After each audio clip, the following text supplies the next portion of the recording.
Chocolate ಕದ್ದಿಲ್ಲ ಅಮ್ಮ ಅಂತ ಹೇಳಿ ಒಂದು ಮಗು ನೋಟ್ ಬರೆದು ಸೂಸೈಡ್ ಮಾಡ್ಕೊಂಡಿದೆ.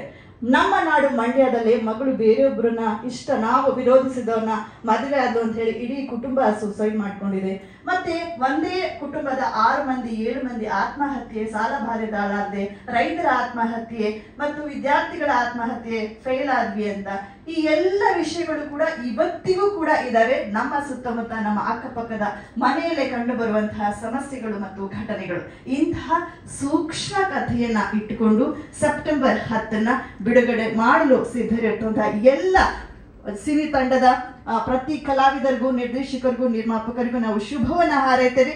ಮತ್ತು ಈ ಒಂದು ಟೀಸರ್ ಲಾಂಚ್ ಮಾಡಲಿಕ್ಕೆ ನಾನು ವೇದಿಕೆಗೆ ಕರಿತೇನೆ. ಶ್ರೀಯುತ ಡಾಕ್ಟರ್ ಎಸ್ ರಾಜು ಅವರು ಸರ್ ವೇದಿಕೆಗೆ ಬರಬೇಕು. ಟೀಸರ್ ಲಾಂಚ್ ನ ಅನೌನ್ಸ್ ಮಾಡಬೇಕಾಗಿ ವಿನಂತಿಸ್ಕೊಳ್ತೇನೆ.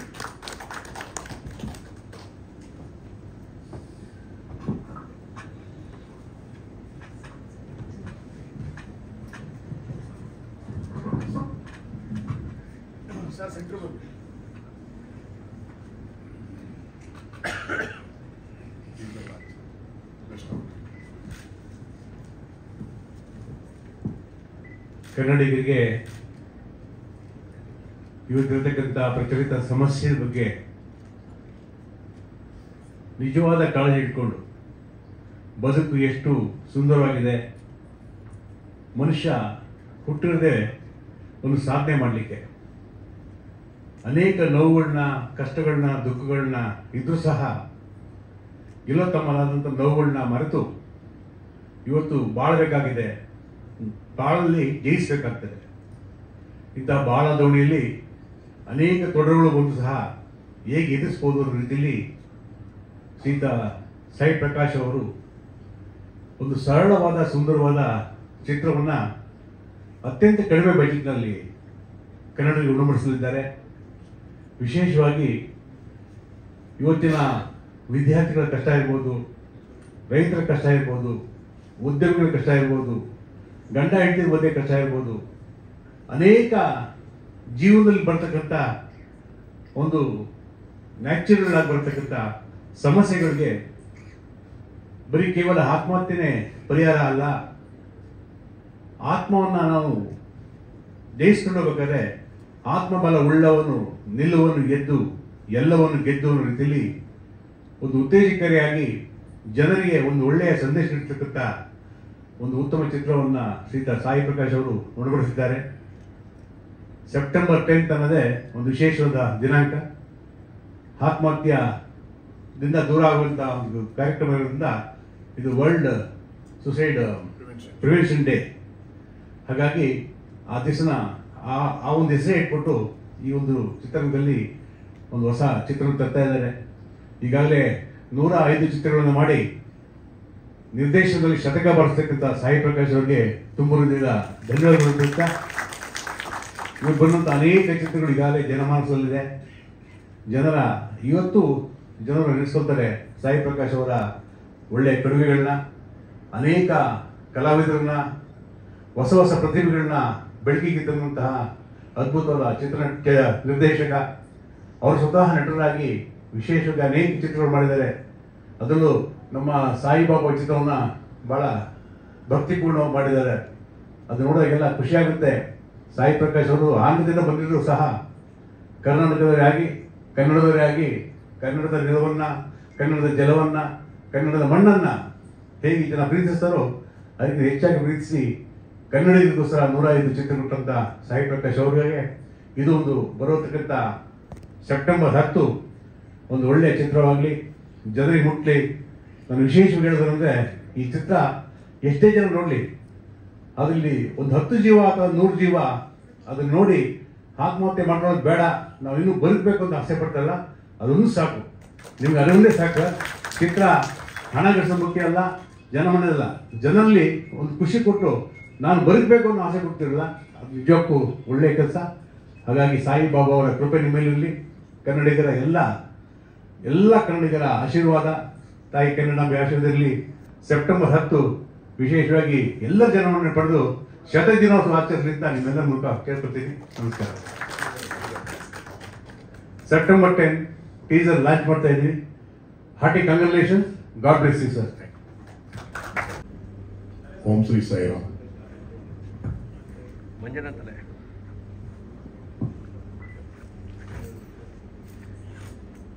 ಪತ್ರಿಕಾ ಮಾಧ್ಯಮದವರು ಎಲ್ಲರಿಗೂ, ಇನ್ನಿರೋದೆಲ್ಲ ಚಿತ್ರರಂಗದಲ್ಲಿ ನನ್ನ ಕುಟುಂಬದವರೆಲ್ಲ ಇದ್ದಾರೆ. ಎಲ್ಲ ರಾಷ್ಟ್ರವಾದ ಸಹಕಾರ ನನಗೆ ಬೇಕಾಗಿತ್ತು. ಯಾಕಂದರೆ ಈ ಕಾಲದಲ್ಲಿ ಸಿನಿಮಾ ಮಾಡೋದು ತುಂಬ ಕಷ್ಟ.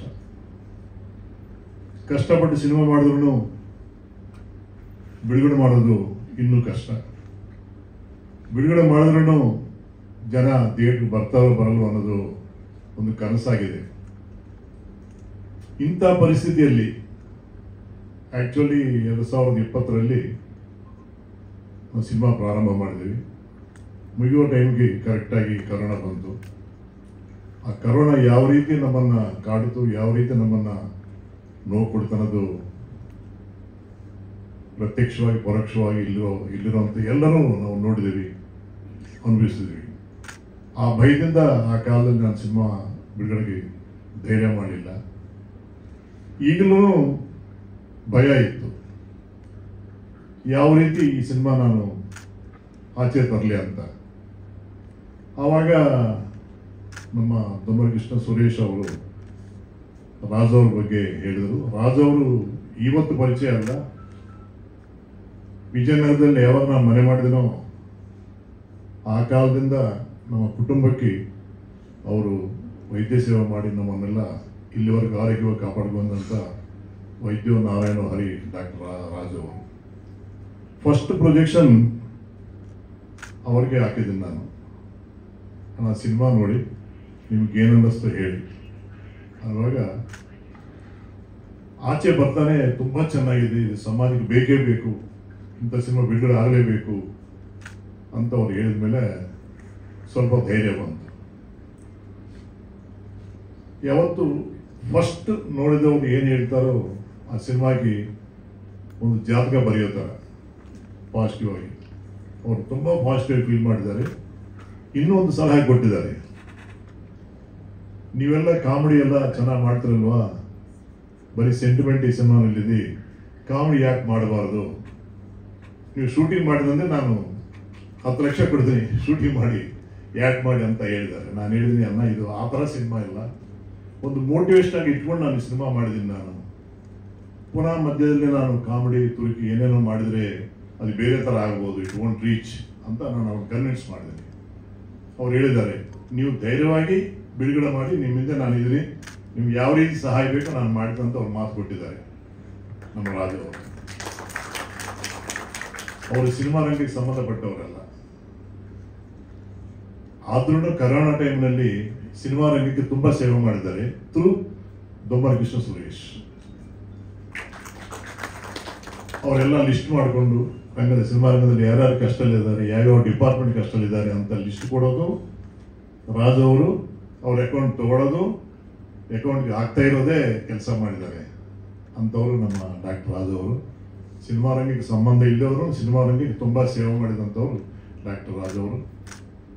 ಇನ್ನು ಈ ಚಿತ್ರಕ್ಕೆ ಬರೋದಕ್ಕೆ, ಈಗ ರಿಲೀಸ್ ಮಾಡೋಕ್ಕೆ ಫಸ್ಟ್ ಸ್ಟೆಪ್ ಅವ್ರು ತಗೊಂಡಿದ್ದಾರೆ. ನೀವು ಮಾಡಿ, ನಾವಿದೀವಿ ಬ್ಯಾಕ್ಗ್ರೌಂಡ್ ಅಂತ ಸಪೋರ್ಟ್ ಮಾಡಿತು ಅಂತ ಹೇಳಿದ ಮೇಲೆ ಧೈರ್ಯವಾಗಿ ಇವತ್ತಿಗೆ ಪ್ರೆಸ್ ಮೀಟ್ ಮಾಡ್ತಾ ಇದ್ದೀನಿ ನಾನು.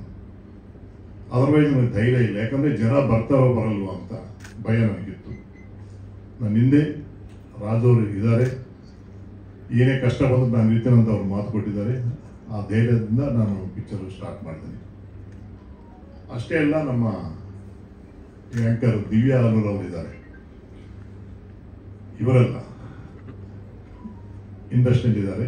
ಅವರು ಕರವೇ ಅಧ್ಯಕ್ಷರಾದಂಥ ನಾರಾಯಣ ಗೌಡ್ರನ್ನ ಮೀಟ್ ಮಾಡಿದ್ದಾರೆ.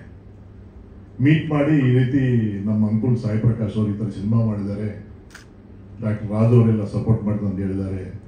ಮೊದಲನೇ ದಿನ ಜನ ಬರ್ತಾರೋ ಬರಲ್ಲೋ ಅಂತ ಭಯ ಬಿಟ್ಟಿದ್ದಾರೆ ಏನು ಅಂತ ಅವ್ರು ಹೇಳುವಾಗ ಅವ್ರು ನನ್ನ ಕರೆಸ್ಕೊಂಡಿದ್ದಾರೆ. ಕರ್ನಾಟಕದಲ್ಲಿರುವಂಥ ಕರವೇ ಸದಸ್ಯ ಎಲ್ಲರಿಗೂ ನಾನು ಖುದ್ದಾಗಿ ಹೇಳ್ತೀನಿ, ಈ ಸಿನಿಮಾ ನೋಡಲೇಬೇಕು, ಈ ಸಿನಿಮಾನಲ್ಲಿ ವಿಶೇಷ ಇದೆ ಅಂತ ಅವರು ನನಗೆ ಮಾತು ಕೊಟ್ಟಿದ್ದಾರೆ. ಎರಡನೇ ಸ್ಟೆಪ್ ಅಂದರೆ ಓಪನಿಂಗ್ ಡೇ ಒಂದು ದಿನಕ್ಕೆ ಒಂದು 50 ಜನ ಆದರೂ ಕರ್ವೆ ಅವರು ಬಂದು ಸಿನಿಮಾ ನೋಡ್ತಾರೆ. 50 ಜನ ನೋಡಿ ಇನ್ನೊಬ್ಬ 50 ಜನ ಸಿನಿಮಾ ಥಿಯೇಟರ್ ಬರ್ತಾರೆ ಅನ್ನೋ ಒಂದು ಕಾನ್ಫಿಡೆನ್ಸ್ ಅಲ್ಲಿ ಬರ್ತಾ ಇದೆ. That was my second step. ಇನ್ನೂ ಇದ್ದಾರೆ ನನ್ನ ಜೊತೆಯಲ್ಲಿ ಬೇರೆ ಬೇರೆ ಅವರು, ನಾವಿದ್ವಿ ಧೈರ್ಯವಾಗಿ ಸಿನಿಮಾ ರಿಲೀಸ್ ಮಾಡಿ ಅಂತ ಹೇಳಿದ್ದಾರೆ. ಇವರೆಲ್ಲರ ಸಹಕಾರ ನನಗಿದೆ. ಮುಖ್ಯವಾಗಿ ನಾನು ಯಾವ ದೇವಸ್ಥಾನಕ್ಕೆ ಹೋದ್ರೂ, ಈ ರೈಲ್ವೆ ಸ್ಟೇಷನ್ಗೆ ಹೋದ್ರು, ಬಸ್ ಸ್ಟ್ಯಾಂಡ್ಗೆ ಹೋದ್ರೂ, ಅಣ್ಣ ನಿಮ್ಮ ಪಿಕ್ಚರ್ಸ್ ನೋಡಿ ನಾವು ಮೇಲೆ ಬಂದಿದ್ವಿ, ಸಿನಿಮಾ ಯಾಕೆ ಮಾಡ್ತಾ ಇಲ್ಲ, ನೀವು ಸಿನಿಮಾ ಯಾಕೆ ಮಾಡ್ತಾ ಇಲ್ಲ ಅಂತ ಕೇಳೋರನ್ನ ತುಂಬ ಜನ ನೋಡಿದ್ದೀನಿ ನಾನು. 7.5 ಕೋಟಿ ಜನದಲ್ಲಿ 1% ನನ್ನ ಹೆಸರಿಗೋಸ್ಕರ ಸಿನಿಮಾ ಬಂದ್ರೂ ಈ ಸಿನಿಮಾ ಸಕ್ಸಸ್ ಅಂತ ನಾನು ನಂಬ್ಕೊಂಡಿದ್ದೀನಿ. ನಾನು ಸಾಯಿ ಪ್ರಕಾಶ್ ಒಂದು ಅಭಿಮಾನ ಇದೆ. ಸಾಯಿ ಪ್ರಕಾಶ್ ಇಷ್ಟಪಡುವಂಥ ಜನ ಕರ್ನಾಟಕದಲ್ಲಿದ್ದಾರೆ. ಇಷ್ಟು ವರ್ಷ ಅವರನ್ನು ನಾನು ಸಾಕಿದ್ದಾರೆ. ಅವರ ಅಭಿಮಾನದಿಂದಾನೇ ನಾನು 105 ಚಿತ್ರ ಮಾಡೋಕ್ಕೆ ಅವಕಾಶ ಸಿಕ್ತು. ಈ 105ನೇ ಚಿತ್ರನೂ ಅಭಿಮಾನ ದೇವತೆಗಳು ಸಕ್ಸಸ್ ಮಾಡ್ತಾರೋ ಅನ್ನೋ ನಂಬಿಕೆಯಿಂದ 3ನೇ ಸ್ಟೆಪ್ ನಾನು ತಗೊಂಡು ಈ ಸಿನಿಮಾ ರಿಲೀಸ್ ಮಾಡ್ತಾ ಇದ್ದೀನಿ. ಇಲ್ಲಾಂದರೆ ಮನೆಯವ್ರು ಹೇಳ್ತಾರೆ ಸಿನಿಮಾ ಮಾಡೋದೇ ಕಷ್ಟ, ಸಿನಿಮಾ ಮಾಡಿದ್ರಿ, ಸಿನಿಮಾ ಹಿಂಗೆ ರಿಲೀಸ್ ಮಾಡ್ತೀವಿ, ನೀವು ಯಾವುದೇ ಸಕ್ಸಸ್ ಮಾಡ್ತೀವಿ ಅಂತ ಹೇಳಿದೆ ನಾನು. ಇಲ್ಲ, ನಮ್ಮ ಹಿಂದೆ ಶಕ್ತಿ ಇದೆ, ಸಾಯಿ ಶಕ್ತಿ ಇದೆ, ತಪ್ಪದೇ ಸಾಯಿಬಾಬಾ ನಮ್ಮ ಸಿನಿಮಾ ಸಕ್ಸಸ್ ಮಾಡಿಕೊಡ್ತಾರೆ, ಧೈರ್ಯವಾಗಿರೋಂಥ ಮಿಸ್ಸಸ್ನ ಒಪ್ಪಿಸಿ ಈ ಪಿಕ್ಚರು ರಿಲೀಸ್ ಮಾಡೋಕ್ಕೆ ಇಷ್ಟಪಟ್ಟಿದ್ದೀನಿ. ನಾನು ಮಾಧ್ಯಮದವ್ರನ್ನ ಪತ್ರಿಕೆ ಕೇಳೋದು ಒಂದೇ, 5 ವರ್ಷ ನಾನು ಸಿನಿಮಾ ಮಾಡಿ ಎಲ್ಲೋ out of sight out of mind ಇರುತ್ತೆ. ನೀವೆಲ್ಲರೂ ಇಷ್ಟು ವರ್ಷ ನಾನು ಸಾಕಿದ್ರೆ, ನೀವು ಫ್ರಂಟ್ ಪೇಜ್ನಲ್ಲಿ ನಾನು ನಿಲ್ಲಿಸಿದ್ರೆ, ನೀವು ನಾಗೇಂದ್ರ ಅಂತ ನಾನು ಏನು ಕೇಳಬೇಕಾಗಿಲ್ಲ. ಯಾಕಂದರೆ ಆ ಕಾಲದಿಂದ ಈ ಕಾಲದವರೆಗೂ ಎಲ್ಲ ವಿಷಯದಲ್ಲಿ ನನಗೆ ಸಪೋರ್ಟ್ ಮಾಡಿ ನನ್ನ ಸೋದರಾಗಿ ನನ್ನ ಎದುರಿದ್ದಾರೆ ನಾಗೇಂದ್ರ ಅವರು. ನೀವೆಲ್ಲರೂ ಮಾಧ್ಯಮದವರು ಎಲ್ಲರನ್ನೂ ದಯವಿಟ್ಟು ನನ್ನ ಸಹಕಾರ ಕೊಡಬೇಕು. ಜನ ಮರ್ತೋಗಿರ್ಬೋದು ಸಾಯಿ ಪ್ರಕಾಶ್ ಕಾಂತೆಲ್ಲ ಸಿನಿಮಾ ಮಾಡ್ತಾ ಇಲ್ಲ ಅಂತ, ಬಟ್ ಈ ಸಿನಿಮಾ ಸೆಪ್ಟೆಂಬರ್ 10 ತಪ್ಪದೇ ನನ್ನನ್ನು ಪ್ರತಿ ಮನೆಯ ಅವರನ್ನು ಯೋಚನೆ ಮಾಡ್ತಾರೆ. ಸಾಯಿ ಪ್ರಕಾಶ್ ಇನ್ನೂ ಇದ್ದಾರೆ, ಒಳ್ಳೆ ಚಿತ್ರ ಮಾಡಿದ್ದಾರೆ, ಈ ಸಿನಿಮಾ ನಾವು ನೋಡಲೇಬೇಕು, ನೋಡ್ತೀವಿ ಅನ್ನೋ ಆಸೆ ಜನರಲ್ಲಿ ಹುಟ್ಟುತ್ತಂತ ನಾನು ನಂಬ್ಕೊಂಡಿದ್ದೀನಿ. ಇದು ನನ್ನ ಜೀವನ ನನಗೂ ಒಂದು ಕಹಿ ಅನುಭವ ಇದೆ. ಕಹಿನಿ ಯಾವತ್ತೂ ನಾವು ಮರಿಬೇಕು, ಸಿಹಿನೇ ನಾವು ತಗೋಬೇಕು ಜೀವನದಲ್ಲಿ. ಅದೇ ರೀತಿ ಸಿಹಿ ಆಸೆ ನನಗಿದೆ, ಈ ಸಿನಿಮಾ ಸಕ್ಸಸ್ ಆಗುತ್ತೆ, ಜನ ನೋಡ್ತಾರಂತ. ರಾಜೋರಾಗ್ಬೋದು, ಕರ್ವೆ ನಾರಾಯಣಗೌಡರು ಆಗ್ಬೋದು, ಇನ್ನೂ ಎಷ್ಟೋ ಕಡೆ ನಾನು ಫೋನ್ ಮಾಡಿದ್ದೇನೆ. ನಾಗೇಂದ್ರ ಒಂದು ಅಡ್ವೈಸ್ ಕೊಟ್ಟಿದ್ದಾರೆ, ಕೇವಲ ಬೆಂಗಳೂರು ಮಾತ್ರ ಪ್ರೆಸ್ ಮೀಟ್ ಬೇಡ, ಮೈಸೂರಿನಲ್ಲಿ ಮಾಡಿ, ಚಿತ್ರದುರ್ಗ ಮಾಡಿ, ಬಳ್ಳಾರಿ ಮಾಡಿ, ಕೊಪ್ಪಳ ಗಂಗಾವತಿ ಮಾಡಿ, ಈ ಕಡೆ ಗುಲ್ಬರ್ಗ ಮಾಡಿ, ಎಲ್ಲ ಕಡೆ ಮಾಡಿದರೆ ಮರ್ತೋಗಿದ್ದಂಥ ಸಾಯಿ ಪ್ರಕಾಶ್ ಪುನಃ ಅವರು ಅವಲೋಕನ ಮಾಡ್ಕೊತಾರೆ. ಸಾಯಿ ಪ್ರಕಾಶ್ ಚಿತ್ರ ಮಾಡಿದ್ದಾರೆ, ಇದ್ದಾರೆ ಇಂಡಸ್ಟ್ರಿಯಲ್ಲಿ ಅನ್ನೋದು ಒಂದು ಬರುತ್ತಂತ ನಾಗೇಂದ್ರ ಸಹಾಯ ಕೊಟ್ಟಿದ್ದಾರೆ. ಅದೇ ರೀತಿ ಕರ್ನಾಟಕಾದ್ಯಂತ ನಾನು ಪ್ರೆಸ್ ಮೀಟ್ ಮಾಡಿ ಒಂದು 45 ದಿನ ನಾನು ಈ ಸಿನಿಮಾಗೆ ಹೋಮ್ವರ್ಕ್ ಮಾಡ್ತೀನಿ. ನಾನು July 1st weak R 2nd weak ಮಳೆ ನೋಡಿಕೊಂಡು, ಈ ಮಳೆಗಾಲ ತುಂಬ ಡೇಂಜರ್ ಆಗುತ್ತೆ, ಯಾಕಂದರೆ ರಿಲೀಸ್ ದಿನನೇ ಮಳೆ ಬಂದರೆ ಜನ ಬರೋದು ಕಷ್ಟ ಆಗುತ್ತೆ. ಜುಲೈ ಮಳೆ ಕಡಿಮೆ ಆಗುತ್ತೆ ಅಂತ ಅಂದ್ಕೊಂಡಿದ್ದೀನಿ. ಜುಲೈನಲ್ಲಿ ಈ ಸಿನಿಮಾ ರಿಲೀಸ್ ಮಾಡಬೇಕಂತ ನಾನು ಆಸೆ ಪಟ್ಟಿದ್ದೀನಿ. ನಿಮ್ಮೆಲ್ಲರ ಸಹಕಾರ ನಮಗಿರಲಿ. ಈ ಚಿತ್ರದಲ್ಲಿ ಪಾತ್ರ ಮಾಡಿದ ಕಲಾವಿದರಾಗ್ಬೋದು, ಸಾಂಕೇತಿಕ ನಿಪುಣರಾಗ್ಬೋದು, ಯಾರನ್ನು ಏನು ಆಸೆ ಪಡದೆ ನಮ್ಮ ಡೈರೆಕ್ಟ್ ಉಳಿಬೇಕು, ನಿಲ್ಲಬೇಕು ಅನ್ನೋ ವಿಷಯದಿಂದ ಎಲ್ಲ ಸಹಕಾರ ಕೊಟ್ಟಿದ್ದಾರೆ. ನಮ್ಮ ಕಲಾವಿದರಿಗೆ, ನನ್ನ ಕುಟುಂಬದಲ್ಲಿ ಇರುವಂಥ ಎಲ್ಲ ತಾಂತ್ರಿಕ ವರ್ಗದವರಿಗೆ ನಾನು ಹೃದಯಪೂರ್ವಕ ನಮಸ್ಕಾರಕ್ಕೆ ನಾನು ಇಷ್ಟಪಡ್ತೀನಿ. ತುಂಬ ಆಸೆ ಇತ್ತು ಈ ಥರ ಒಂದು ಸಿನಿಮಾ ಮಾಡಬೇಕು ಅಂತ. ಆ ಕಾಲದಲ್ಲಿ ಕೊರೋನಾ ಇರೋದ್ರಿಂದ ಅವಾರ್ಡ್ ನಾನು ಅಪ್ಲೈ ಮಾಡೋಕ್ಕಾಗಲಿಲ್ಲ. ಆ ಟೈಮ್ನಲ್ಲಿ ಅಪ್ಲೈ ಮಾಡಿದರೆ ಅವಾರ್ಡ್ ಸಿಕ್ಕಿರ್ಬೋದೇನೋ. 2020 ಆಗಿರೋದ್ರಿಂದ ಎಲ್ಲಿಯೂ ಅಪ್ಲೈ ಮಾಡೋಕ್ಕೆ ಅವಕಾಶ ಇರಲಿಲ್ಲ. ಜನಗಳೇ ನನಗೊಂದು ಅವಾರ್ಡ್ ಕೊಡ್ತಾರೆ, ರಿವಾರ್ಡ್ ಕೊಡ್ತಾರೆ ಅಂತ ಆಸೆ ನನಗಿದೆ. ನಿಮ್ಮೆಲ್ಲರ ಸಹಕಾರ ಇರಲಿ ಅಂತ ನಾನು ಕೇಳ್ಕೊತಾ ಇದ್ದೀನಿ. Om Shri Sairam. God bless you. ಮಾಧ್ಯಮ ಮಿತ್ರರಿಗೆ ನನ್ನ ನಮಸ್ಕಾರ. ಇತ್ತೀಚೆಗೆ ನಾವು ನಿಮ್ಮನ್ನ ಭೇಟಿಯಾಗೋದು ವಿರಳ ಆಗಿದೆ. ಮುಂಚೆ 30 ಜನ 40 ಜನ ಮಾಧ್ಯಮ ಮಿತ್ರರು ಬರೋರು, ಈಗ ಬೆರಳೆಣಿಕೆ, ಜೊತೆಗೆ ಹೊಸಬರು ತುಂಬ ಜನ. ಹಾಗಾಗಿ ನಮ್ಮ ಪೂರ್ವ ಚರಿತ್ರೆ ಅಥವಾ ಪ್ರೆಸೆಂಟಲ್ಲಿ ಇರುವಂಥದ್ದು ಯಾವುದು ಅವರ ಕಣ್ಣಿಗೆ ಬೀಳೋದು ಕಷ್ಟ ಆಗಿದೆ. ಇನ್ನು ಚಿತ್ರದ ಬಗ್ಗೆ ನಾನು ಮಾತಾಡೋಕ್ಕೆ ಏನು ಉಳಿಸೇ ಇಲ್ಲ. ಡಾಕ್ಟರ್ ರಾಜು ಅವರು ಬಹಳ ಕೂಲಂಕುಷವಾಗಿ ಎಲ್ಲ ಪಾಯಿಂಟನ್ನು ಇಟ್ಟು ಮಾತಾಡಿದ್ದಾರೆ. ಆಮೇಲೆ ನಿರೂಪಕಿಯವರು ಎಲ್ಲವನ್ನೂ ಹೇಳಿದ್ದಾರೆ. ಸಿನಿಮಾ ಉದ್ದೇಶ, ಸಿನಿಮಾ ಯಾತಕ್ಕೋಸ್ಕರ ಮಾಡಿದ್ದಾರೆ, ಯಾತಕ್ಕೆ ತಡ ಆಗಿದೆ, ಎಲ್ಲವನ್ನೂ ತಿಳಿಸಿದ್ದಾರೆ. ನಾನು ಕೂಡ ಪಾತ್ರ ವಹಿಸಿದ್ದೀನಿ. ನಿರ್ದೇಶಕರು ನಮ್ಮ ಆತ್ಮೀಯ ಶ್ರೀ ಸಾಯಿ ಪ್ರಕಾಶ್ ಅವರು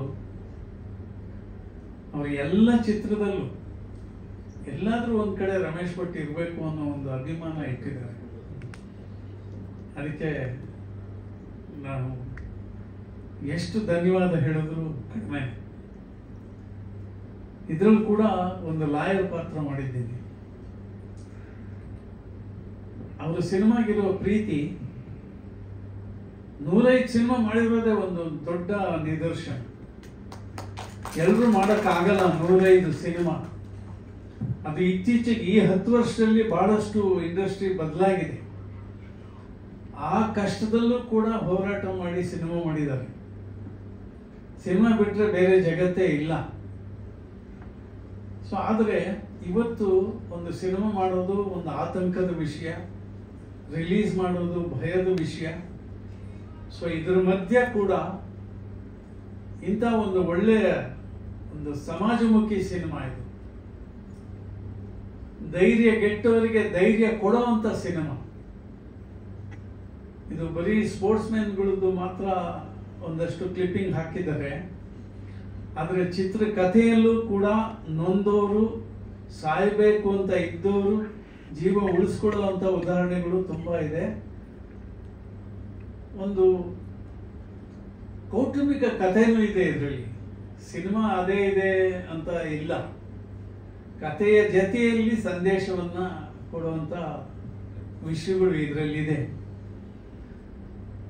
ಅಷ್ಟೇ ಅಲ್ಲ, ಎಲ್ಲ ನುರಿತ ಕಲಾವಿದರು ದಂಡೇ ಇದೆ ಇದರಲ್ಲಿ.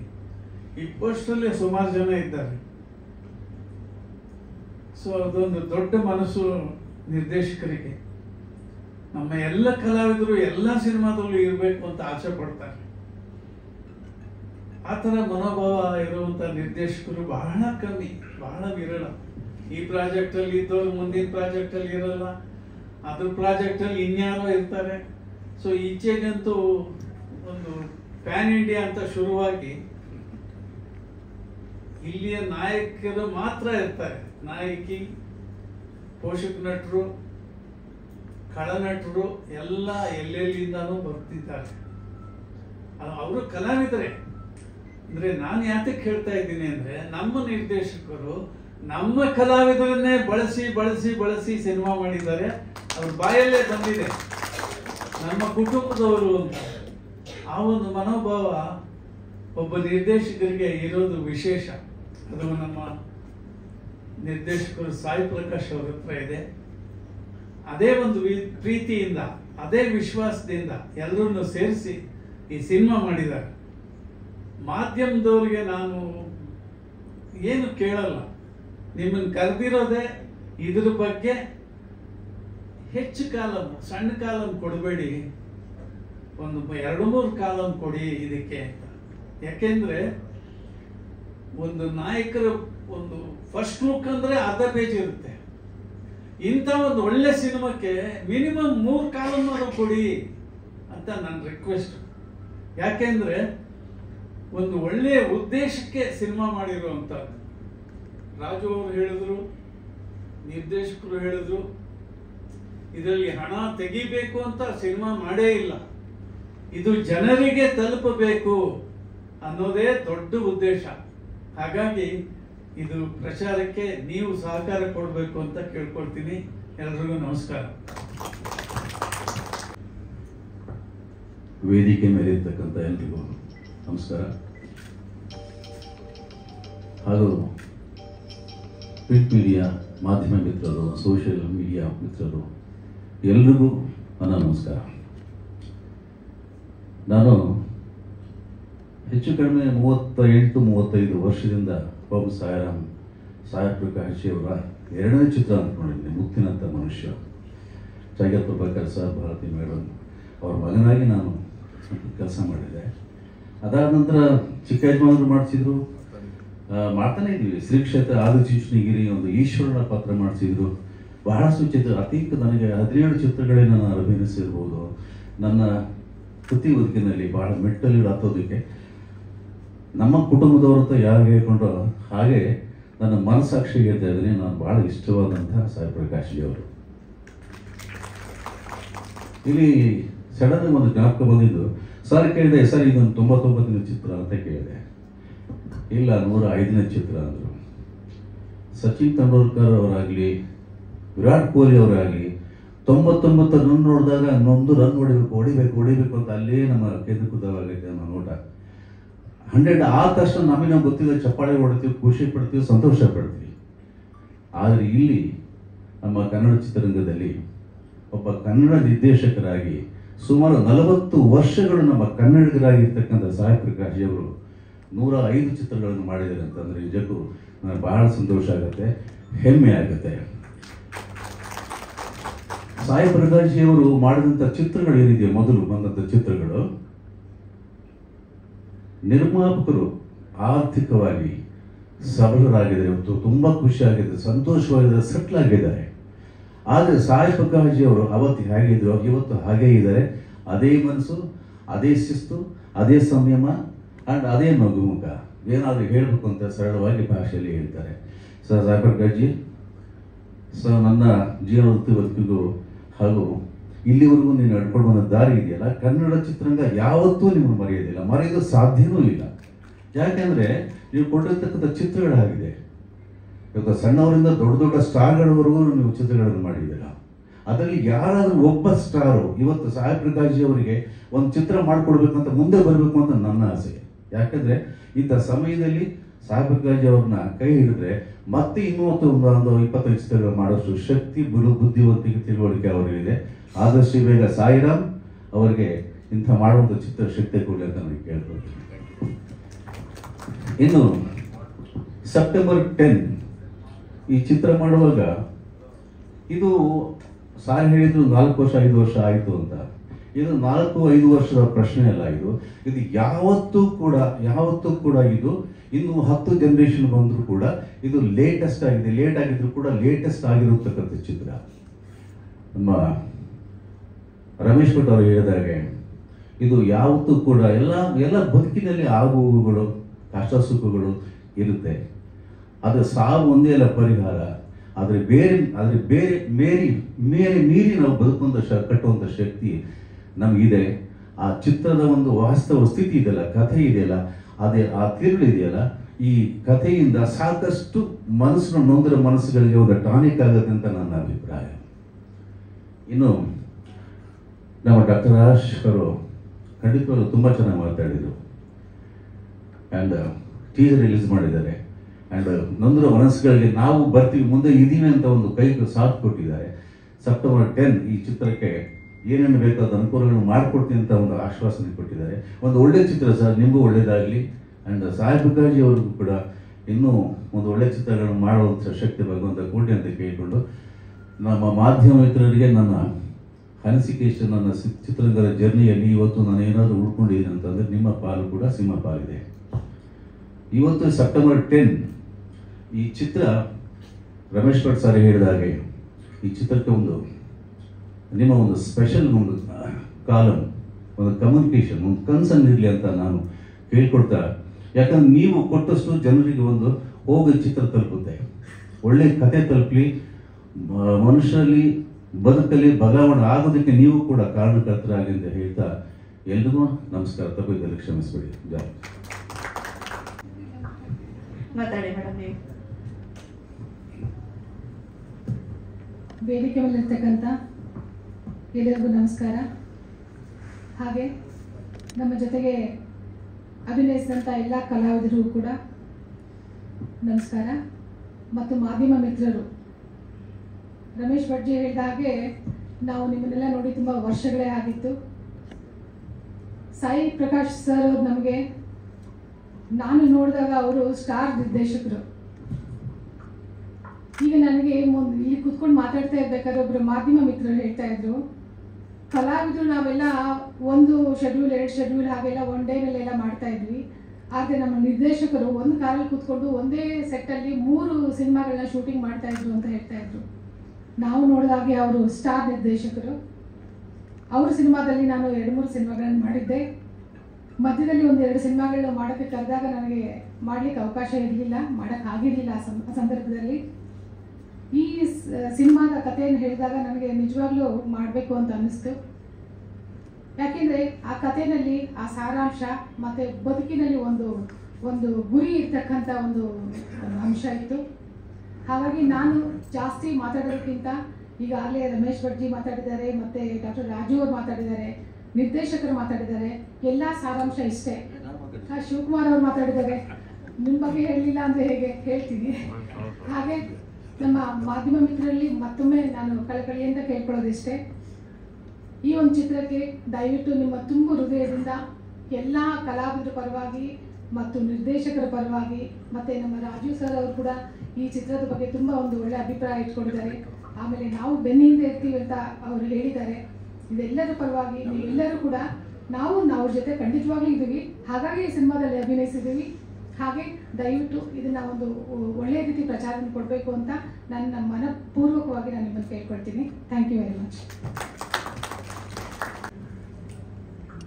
ಎಲ್ಲ ಮಾಧ್ಯಮ ಮಿತ್ರರಿಗೆ ವಿಶೇಷವಾದ ಪ್ರಣಾಮಗಳನ್ನು ಅರ್ಪಿಸ್ತಾ, ಇವತ್ತಿನ ಕಾರ್ಯಕ್ರಮದ ಒಂದು ರೀತಿಯ ಅಧ್ಯಕ್ಷತೆ ಹಾಗೂ ಈ ಟೀಸರ್ ರಿಲೀಸ್ ಮಾಡಿದಂತಹ ಡಾಕ್ಟರ್ ರಾಜೂರವರಿಗೆ ನಮಸ್ಕರಿಸ್ತಾ, ಅದರೊಂದಿಗೆ ಎಲ್ಲ ಕಲಾವಿದರ ಪ್ರತಿನಿಧಿಯಾಗಿ ರಮೇಶ್ ಭಟ್ ಅವರು ಎಲ್ಲ ವಿಚಾರಗಳನ್ನು ಚಿತ್ರದ ಬಗ್ಗೆ, ಸಾಯಿ ಪ್ರಕಾಶ್ ಅವ್ರ ಬಗ್ಗೆ ಮಾತಾಡ್ಬಿಟ್ಟಿದ್ದಾರೆ. ಆದರೆ ನಾವು ಪ್ರತ್ಯೇಕವಾಗಿ ನಮ್ಮ ಒಂದು ಏನು ಅವರಿಂದ ನಮಗೆ ಅನುಕೂಲ ಆಗಿದೆ ಅದಕ್ಕೆ ಕೃತಜ್ಞತೆಗಳನ್ನು ಸೂಸುವ ಒಂದು ಅವಕಾಶ ನಮಗೆ ಈ ರೀತಿ ವೇದಿಕೆ ಸಿಗುತ್ತೆ. ಬಹುಶಃ ಅವ್ರ ಜೊತೆ ನಾನು ಹಲವಾರು ಚಿತ್ರಗಳಲ್ಲಿ ಪಾತ್ರಗಳನ್ನು ಮಾಡಿರೋದಕ್ಕಿಂತ ಹೆಚ್ಚಾಗಿ ಅವರ ಪ್ರಾರಂಭದ ದಿವಸಗಳಿಂದ ಅವರೊಂದಿಗೆ ನಾನು ಅವರ ಚಿತ್ರಗಳಲ್ಲಿ ಕಂಠದಾನವನ್ನು ಮಾಡುವಂತಹ ವಿಶೇಷವಾದ ಪಾತ್ರಗಳಿಗೆ ನಾನು ಧ್ವನಿ ನೀಡುವಂತಹ, ಸ್ವತಃ ಅವ್ರದೇ ಪಾತ್ರಕ್ಕೂ ನಾನು 1-2-3 ಬಾರಿ ಸಾಯಿ ಪ್ರಕಾಶ್ ಅವರಿಗೆ ಧ್ವನಿಯನ್ನು ನೀಡುವಂತಹ ಅವಕಾಶವನ್ನು ಮಾಡಿಕೊಟ್ಟಿರ್ತಕ್ಕಂತಹ ನಮ್ಮೆಲ್ಲ ಕಲಾವಿದರ ಪಾಲಿಗೆ ಅವರೊಂಥರ ಒಂದು ಕಲ್ಪವೃಕ್ಷ ಅಂತ ಹೇಳಿದ್ರೆ ತಪ್ಪಾಗಲಾರದು. ಸಾಯಿ ಪ್ರಕಾಶ್ ಅವರಿಗೆ ವಿಶೇಷವಾಗಿ ವಂದನೆಗಳನ್ನು ನೀಡ್ತಾ, ಆತ್ಮಹತ್ಯೆ ಸಮಸ್ಯೆಗಳಿಗೆ ಪರಿಹಾರ ಅಲ್ಲ. ನಿಜಕ್ಕೂ ನಮ್ಮ ದುಂಬಕೃಷ್ಣ ಸುರೇಶ್ ಅವರ ಬಗ್ಗೆ ಇಲ್ಲಿ ಒಂದು ಮಾತು ಬಂತು. ಕರೋನಾ ಸಂದರ್ಭದಲ್ಲಿ ನಾನು ಚಲನಚಿತ್ರ ಕಾರ್ಮಿಕರ ಒಕ್ಕೂಟದ ಪ್ರಧಾನ ಕಾರ್ಯದರ್ಶಿಯಾಗಿ ಆ ಜವಾಬ್ದಾರಿಯನ್ನು ನಿರ್ವಹಿಸ್ತಾ ಇದ್ದಾಗ ನಮ್ಮ ಕಾರ್ಮಿಕರು, ನಮ್ಮ ಪೋಷಕ ಕಲಾವಿದರು ಎಷ್ಟು ಕಷ್ಟಪಡ್ತಿದ್ರು. 1 kg ಅಕ್ಕಿಗೂ ತೊಂದರೆ ಅನ್ನುವಂತಹ ಸಂದರ್ಭದಲ್ಲಿ ಹುಡುಕಿ ಸಹಾಯ ಮಾಡಿ, ಬಹುಶಃ ಅವತ್ತೇ ಈ ಟೈಟ್ಲಿಗೆ ಸರಿಯಾಗಿ ಕೆಲವೊಬ್ಬರು ಏನಾದರೂ ಆತ್ಮಹತ್ಯೆ ಮಾಡಿಕೊಳ್ಳುವಂಥ ಪರಿಸ್ಥಿತಿಲಿ ಇದ್ದರೆ ಅದನ್ನು ನಿವಾರಣೆ ಮಾಡಿದಂಥ ಒಂದು ನಿಜಕ್ಕೂ ಕೀರ್ತಿ ನಮ್ಮ ಡಾಕ್ಟರ್ ರಾಜೂರವರಿಗೆ ಸಂದಾಯ ಆಗುತ್ತೆ ಎಂದು ತಪ್ಪಿಲ್ಲ. ತುಂಬ ಜನಗಳಿಗೆ ಅವರು ಸಹಾಯ ಮಾಡಿ ಅವತ್ತು ಒಂದು ಆ ಜೀವನವನ್ನು ನಡೆಸ್ಕೊಂಡು ಹೋಗೋದಕ್ಕೆ, ಹತಾಶರಾಗದೇ ಇರೋದಕ್ಕೆ ಅವರು ಅನುಕೂಲ ಮಾಡಿಕೊಟ್ರು. ಅದಕ್ಕಾಗಿ ವಿಶೇಷವಾದ ಧನ್ಯವಾದಗಳು. ಎಲ್ಲ ಸಾಯಿ ಪ್ರಕಾಶ್ ಅವರ ಚಿತ್ರಗಳು ಇಡೀ ಕುಟುಂಬ ಕೂತ್ಕೊಂಡು ನೋಡುವಂಥ ಚಿತ್ರಗಳೇ. ಅದರಲ್ಲಿ ಮನರಂಜನೆ, ಭಾವನೆಗಳು, ಎಮೋಷನ್ಸು, ಸೆಂಟಿಮೆಂಟ್ಸು ಎಲ್ಲ ಇರುತ್ತೆ. ವಿಶೇಷವಾದ ಒಂದು ಸಂದೇಶನೂ ಇರುತ್ತೆ. ಆ ಎಲ್ಲದಕ್ಕಿಂತ ಹೆಚ್ಚಾಗಿ ಈ ಚಿತ್ರದಲ್ಲಿ ಆತ್ಮಹತ್ಯೆ ಸಮಸ್ಯೆಗಳಿಗೆ ಪರಿಹಾರ ಅಲ್ಲ ಅನ್ನೋ ಒಂದು ಸಂದೇಶವನ್ನು ಕೊಡೋದ್ರ ಮುಖಾಂತರ ಇನ್ನು ಮುಂದೆ ಡಾಕ್ಟರ್ ರಾಜು ಅವರು ಹೇಳಿದ ಹಾಗೆ ಈ ಚಿತ್ರದಿಂದ ಆತ್ಮಹತ್ಯೆ ಮಾಡ್ಕೊಳ್ಳೋ ನಿರ್ಧಾರ ತಗೊಂಡಿರೋರು ಕೂಡ ಅದನ್ನು ಬೇಡ ಅಂತ ತೀರ್ಮಾನ ಮಾಡಿ ಬದುಕುವಾಗ ಆಗಲಿ ಅಂತ ನಾವೆಲ್ಲರೂ ಆಶಿಸ್ಬೇಕಾಗತ್ತೆ. ರೀಸೆಂಟಾಗಿ ನಮ್ಮ ನಿರೂಪಕಿ ಅವರು ಹೇಳ್ದಂಗೆ ಒಂದು 6-7 ವರ್ಷದ ಮಗು ಅಮ್ಮ ನಾನು ಚಾಕ್ಲೇಟ್ ಕದ್ದಿಲ್ಲಮ್ಮ ಅಂತ ಬರೆದಿಟ್ಟು ಅದು ಆತ್ಮಹತ್ಯೆ ಮಾಡ್ಕೊಂಡಿದೆ ಅಂದರೆ ಅದನ್ನು ನೆನೆಸ್ಕೊಂಡಾಗೆಲ್ಲ ಒಂಥರ ಕಣ್ಣಲ್ಲಿ ನೀರು ಬರುತ್ತೆ. ಆ ಮಗುಗೆ ಬಹುಶಃ ಈ ಆತ್ಮಹತ್ಯೆ ಬಗ್ಗೆ ಕೇಳಿಲ್ಲ, ಆತ್ಮಹತ್ಯೆ ಬಗ್ಗೆ ಏನೂ ಗೊತ್ತಿಲ್ಲ ಅನ್ನೋ ಹಾಗಿದ್ದಿದ್ರೆ ಆ ಪ್ರಯತ್ನ ಮಾಡ್ತಾನೆ ಇರಲಿಲ್ಲ. ಆ 6-7 ವರ್ಷದ ಮಗುಗೆ ಆತ್ಮಹತ್ಯೆ ಅನ್ನೋ ಕಾನ್ಸೆಪ್ಟಿನ ಪರಿಚಯ ಆಗಿದೆ ಅಂದರೆ ಅದೆಷ್ಟು ಆತ್ಮಹತ್ಯೆ ಬಗ್ಗೆ ಒಂಥರ ನಮ್ಮಗಳ ಮಧ್ಯೆ ನಾವು ಮಾತಾಡ್ತೀವಿ, ಅದು ಮಕ್ಕಳ ಮನಸ್ಸಿಗೂ ಹೋಗುತ್ತೆ. ಸೊ ನಾನು ಕದ್ದಿದ್ದೀನಿ ಅಂತ ನನಗೊಂದು ಕೆಟ್ಟ ಒಂದು ಟೈಟಲ್ ಬಂತು, ನನಗೆ ಹಣೆ ಪಟ್ಟಿ ನಾನು ಕಟ್ಕೊಳ್ಬೇಕಾಯ್ತು. ಇದರಿಂದ ನಾನು ವಿಮುಕ್ತಿ ಅಂದ್ರೆ ಸಾವು ಅನ್ನೋದು ಅದಕ್ಕೆ ಕಲ್ಪನೆಯಲ್ಲಿ ಬಂದಿದೆ ಅಂದ್ರೆ ಎಷ್ಟು ದೊಡ್ಡ ಪಿಡುಗಿದು. ಇದು ನಿವಾರಣೆ ಆಗಬೇಕು. ಚಿತ್ರವನ್ನು ಎಲ್ಲರೂ ನೋಡಬೇಕು. ನಾರಾಯಣ್ ಗೌಡ್ರು ಅಭಯ ಕೊಟ್ಟಿದ್ದಾರೆ. ನಮ್ಮೆಲ್ಲ ಸದಸ್ಯರಿಗೆ ಚಿತ್ರವನ್ನು ನೋಡೋದಕ್ಕೆ ನಾನು ಆದೇಶವನ್ನು ನೀಡ್ತೀನಿ ಅಂತ. ಈಗ ಬೇಕಾದಂತಹ ಡಾಕ್ಟರ್ ಆದವರು ಫಸ್ಟ್ ಕೊಡೋದೇ ಆಕ್ಸಿಜನ್, ಬದುಕು ಉಳಿಯೋದಕ್ಕೆ ಬೇಕಾದಂತಹ ಆಕ್ಸಿಜನ್. ಆ ಆಕ್ಸಿಜನ್ ಡಾಕ್ಟರ್ ರಾಜು ಅವರು ಪೂರೈಸ್ತಾ ಇದ್ದಾರೆ. ಹಾಗಾಗಿ ನಮ್ಮ ಚಿತ್ರೋದ್ಯಮದ ವಿಶೇಷವಾದ ಒಬ್ಬ ನಿರ್ದೇಶಕ ಸಾಯಿ ಪ್ರಕಾಶ್ ಅವರು. ಬಹುಶಃ ರಮೇಶ್ ಭಟ್ ಅವರು ಒಪ್ಕೋತಾರ ಮಾತನ್ನ. ನಮ್ಮಲ್ಲಿರೋ ಎಷ್ಟೋ ಜನ ಜನಪ್ರಿಯ ಕಲಾವಿದರು ಆ ಮಟ್ಟಕ್ಕೆ ಜನಪ್ರಿಯತೆ ಪಡ್ಕೊಂಡಿದ್ರೆ ಈ ಒಂದು 35 ವರ್ಷಗಳ ಸಾಯಿ ಪ್ರಕಾಶ್ ಅವರ ಜರ್ನಿಲಿ, ಅವರ ಚಿತ್ರಗಳಲ್ಲಿ ಅವರು ಈ ನಟರಿಗೆ ಮೇಲಿಂದ ಮೇಲೆ ಅವಕಾಶ ಕೊಟ್ಟು ಒಳ್ಳೊಳ್ಳೆ ಪಾತ್ರಗಳನ್ನು ಕೊಟ್ಟು ಅವರೆಲ್ಲ ಇವತ್ತು ಭದ್ರವಾದ ಸ್ಥಾನ ಪಡ್ಕೊಂಡಿದ್ದಾರೆ ಅಂದ್ರೆ ಅದಕ್ಕೆ ಕಾರಣಕರ್ತರು ಸಾಯಿ ಪ್ರಕಾಶ್ ಅವರು. ಹಾಗಾಗಿ ಅಂಥ ಒಬ್ಬ ನಿರ್ದೇಶಕ, ಇಡೀ ಚಿತ್ರೋದ್ಯಮಕ್ಕೆ oxygen Sai Prakash as a director. ಪ್ರೊಡ್ಯೂಸರ್ನ ಯಾವತ್ತೂ ತೊಂದರೆಗೆ ಸಿಕ್ಕಾಕೊಳ್ದೇ ಇರೋ ಥರ ಮಾಡಿ, ಕಲಾವಿದರನ್ನ ಬೆಳೆಸ್ತಾ, ಇಡೀ ಸಮಾಜಕ್ಕೆ ಒಳ್ಳೆಯ ಮೆಸೇಜ್ ಅನ್ನ ಕೊಡ್ತಾ, ಈ ಎಲ್ಲ ಜವಾಬ್ದಾರಿಗಳನ್ನ ಪೂರೈಸಿ ಒಂದು ಸಕ್ಸಸ್ಫುಲ್ ನಿರ್ದೇಶಕರಾಗಿ 105 ಇನ್ನು ಮುಂದೆ ಇನ್ನೂ ಸಾಕಷ್ಟು ಚಿತ್ರಗಳನ್ನ ಮಾಡುವಂತಹ ಅವಕಾಶ ಭಗವಂತ ಸಾಯಿಬಾಬಾ ಅವರು ಕೊಡಬೇಕು ಅಂತ ಕೇಳ್ಕೊಳ್ತಾ, ಮತ್ತೊಮ್ಮೆ ಮಾಧ್ಯಮದವರಿಗೆ ವಂದಿಸ್ತಾ, ರಮೇಶ್ ಭಟ್, ನಮ್ಮ ಶಿವಕುಮಾರ್ ಹೇಳಿದ ಹಾಗೆ ಇದಕ್ಕೊಂದು ವಿಶೇಷವಾದ ಒಂದು ಹೆಚ್ಚಿನ ಒಂದು ನೀವು ಪಬ್ಲಿಸಿಟಿನ ಕೊಟ್ಟು, ಒತ್ತನ್ನು ಕೊಟ್ಟು, ಇಂಪಾರ್ಟೆನ್ಸ್ ಅನ್ನು ಕೊಟ್ಟು ಈ ಚಿತ್ರ ಯಶಸ್ವಿ ಆಗೋ ಹಾಗೆ ಮಾಡಿ, ಈ ಮೆಸೇಜು ಜನಗಳಿಗೆ ತಲುಪಬೇಕು. ಸಾಯಿ ಪ್ರಕಾಶ್ ಅವರು ಅವರ ಬ್ಯಾನರ್ ಅಲ್ಲಿ ಇನ್ನೊಂದಷ್ಟು ಚಿತ್ರಗಳನ್ನು ಮಾಡೋದಕ್ಕೆ ಆರ್ಥಿಕವಾಗಿ ಅವರಿಗೆ ಆ ಸದೃಢತೆ ಬರಬೇಕು. ಅದಕ್ಕೆ ನೀವು ಅವಕಾಶ ಮಾಡಿಕೊಡಿ ಅಂತ ಕೇಳ್ಕೊಳ್ತಾ ನನ್ನ ಮಾತು ಮುಗಿಸ್ತೇನೆ. ನಮಸ್ಕಾರ. ಪುಟ್ಟ ಮುಗ್ಧ ಮನಸ್ಸುಗಳಿಂದ ಹಿಡಿದು ಹಿರಿತ ಸಭೆಗೆ ನಮಸ್ಕಾರ. ಮತ್ತೆ ವೇದಿಕೆ ಮೇಲೆ ಕೂತಿದ್ದಂಥ ಗಣ್ಯರು ನಮಸ್ಕಾರ. ಸಾಯಿ ಪ್ರಕಾಶ್ ಅಂತ ಹೇಳಿದ್ರೆ ಒಂದು ಫ್ಯಾಮಿಲಿ ಡೈರೆಕ್ಟ್ರು. ನಿಜವಾಗ್ಲೂ ಇವತ್ತು ನಮಗೆ ಥಿಯೇಟ್ರಿಗೆ ಜನ ಬರ್ತಾ ಇಲ್ಲ ಅಂತ ಹೇಳಿದ್ರೆ 5 ವರ್ಷದಿಂದ ನಾವು ಸಿನಿಮಾ ಮಾಡಿಲ್ಲ. ಅದು ನಮಗೆ ಭಾಳ ದುಃಖ ಆಗ್ತದೆ. ಯಾಕೆಂದರೆ ಫ್ಯಾಮಿಲಿ ಯಾವುದೇ ಒಂದು ವಿಷಯ ತೊಗೊಂಡ್ರು ಕೂಡ ವಾರಕ್ಕೆ ಒಂದು ಸಾರಿ ಆದ್ರೂ ಆಚೆ ಕಡೆ ಹೋಗ್ಬೇಕು, ಮಕ್ಕಳಿಗೆ ಕರ್ಕೊಂಡೋಗಿ ತಿಂಡಿ ತಿನ್ನಿಸ್ಕೊಂಡು ಒಂದು ಸಿನಿಮಾ ನೋಡ್ಕೊಂಡು ಬರಬೇಕು ಅಂತ ಕೇಳ್ತಿರ್ತಾರೆ. ಯಾರಾದರೂ ಪಕ್ಕದ ಮನೆಯವರು ಸಿನಿಮಾ ವಿಷಯ ಕೇಳಿದಾಗ ಇಂಥ ಸಿನಿಮಾ ತುಂಬ ಚೆನ್ನಾಗಿದೆ, ಫ್ಯಾಮಿಲಿ ಸೆಂಟಿಮೆಂಟ್, ಆ ಸಿನಿಮಾ ನೋಡ್ರಿ ಅಂತ ಹೇಳ್ತಾರೆ. ಆ ಥರ ಡೈರೆಕ್ಟ್ರು ನಮ್ಮ ಡೈರೆಕ್ಟ್ರು. ನಾನು ಸುಮಾರು ಅವರ 105 ಸಿನಿಮಾದಲ್ಲಿ ಅತಿ ಹೆಚ್ಚು ಅವ್ರ ಜೊತೆ ಸಿನಿಮಾ ಮಾಡಿದ್ದೀನಿ. ಭಾಳ ಅದ್ಭುತವಾಗಿರುತ್ತೆ. ನನ್ನ ಅವರ ಕಾಂಬಿನೇಷನ್ನು ಸುಮಾರು ಒಂದು 100ರಲ್ಲಿ ಒಂದು 30% 30 ಸಿನಿಮಾಗಳು ನಾನೇ ಕ್ಯಾಮರಾಮನ್ನು, ಅವನ ಮೆಚ್ಚಿನ ಕ್ಯಾಮರಾಮನ್ ನಾನು. ಇದು ಸೆಪ್ಟೆಂಬರ್ 10th, ಇದು ಕೂಡ ಒಂದು ಫ್ಯಾಮಿಲಿ ಸಿನಿಮಾ ಆಗುತ್ತೆ. ನಿಜವಾಗ್ಲೂ ಎಲ್ಲ ಫ್ಯಾಮಿಲಿ ಕೂಡ ಇದನ್ನು ನೋಡಿ ಎಲ್ಲ ಮನೆಗೂ ಮಾತಾಡಿ ಹೇಳ್ತಾರೆ, ಸೆಪ್ಟೆಂಬರ್ 10 ನೋಡ್ರಿ ಚೆನ್ನಾಗಿರುತ್ತೆ ಅಂತೇಳಿ. ಆ ಥರ ನೋಡಿ ಈ ಸಿನಿಮಾನ ಸಕ್ಸಸ್ ಮಾಡಲಿ ಅಂತೇಳಿ ನಾನು ಎಲ್ಲರೂ ಕೇಳ್ಕೊತಾ ಇದ್ದೀನಿ. ಮಾಧ್ಯಮದವ್ರ ಹತ್ರ ಒಂದೇ ಒಂದು ಮಾತು, ಸಿನಿಮಾ ಒಂಚೂರು ನಿಮ್ಮ ಕೈಲಿರುತ್ತೆ. ಒಂದು ಪಬ್ಲಿಸಿಟಿ ಅನ್ನೋದೇನಿದೆ ಇವಾಗ ಎಲ್ಲ ಥರದಲ್ಲೂ ಪಬ್ಲಿಸಿಟಿ ಇದೆ. ಆ ಪಬ್ಲಿಸಿಟಿನ ನೀವು ಚೆನ್ನಾಗಿ ಮಾಡಿ ಈ ಸಿನಿಮಾನ ಸಕ್ಸಸ್ ಮಾಡಿ. ದಯವಿಟ್ಟು ಇದನ್ನು ಸಕ್ಸಸ್ಸಿಗೆ ಕಾರಣಕರ್ತವಾಗಿ ನೀವು ದಯವಿಟ್ಟು ಅದನ್ನು ಹೇಳ್ತಾ, ನಮ್ಮ ಸಾಯಿ ಪ್ರಕಾಶ್ ಅವ್ರಿಗೆ ದೇವರು ಒಳ್ಳೇದು ಮಾಡೇ ಮಾಡ್ತಾರೆ. ಯಾಕಂದರೆ ಅವರು ದೇವರು ಭಕ್ತರು. ಅವ್ರಿಗೇನೋ ಈಗ ಮಧ್ಯದಲ್ಲಿ ಒಂಚೂರು ಕಷ್ಟ ಇರುತ್ತೆ, ಒಂದು ವೀಲು ತಿರುಗ್ತಾ ಇದ್ದರೆ ಕೆಳಗೆ ಹೋಗುತ್ತೆ, ಮೇಲೆ ಬರುತ್ತೆ ಅನ್ನೋ ಥರದಲ್ಲಿರುತ್ತೆ. ಖಂಡಿತ ಒಂದೇ ಬರುತ್ತೆ. ಈ ಮಾಧ್ಯಮದವರು ಇದಕ್ಕೆಲ್ಲ ಸಾಥ್ ಕೊಡಬೇಕು ಅಂತೇಳಿ ನಾನು ನಿಮ್ಮನ್ನು ಎಲ್ಲರನ್ನು ಕೇಳ್ಕೊತಾ ಇದ್ದೀನಿ. Thank you. ನಮಸ್ಕಾರಗಳು. Jai Hind.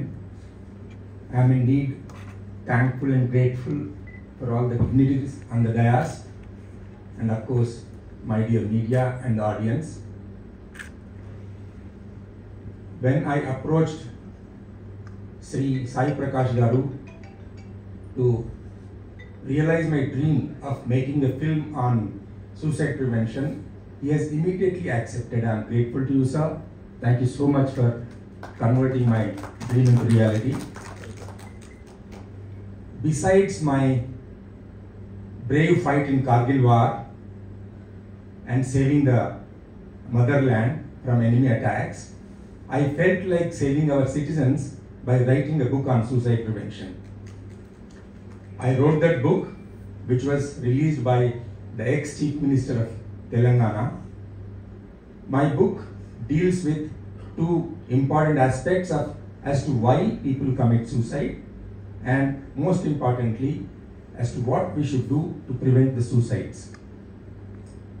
This film, probably in the entire world, sir, I have done research, that first of its kind in the entire world, which covers all kinds of suicides, suicides of farmers, suicides of students, suicides of lovers, suicides of businessmen, and suicides related to dowry.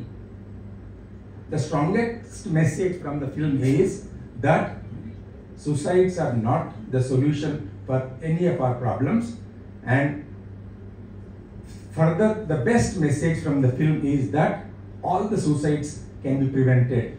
All that we need to do is, anyone who is committing a suicide is somebody's child, mother, brother, neighbor, colleague. What is required on the part of us is to be a little bit of caring, sharing, empathetic, understand the feelings of your kith and kin, friends and relatives. That is why in the punchline of the film I said, each one save one.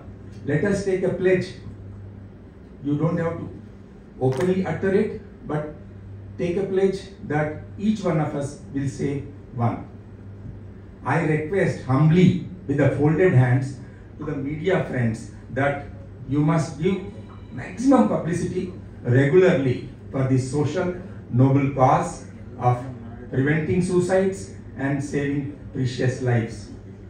My post-retirement life, after retiring from the NA force, I am 24/7 free voluntary social service of reaching out to people in distress, reaching out to people in depression, reaching out to people with the suicidal thoughts.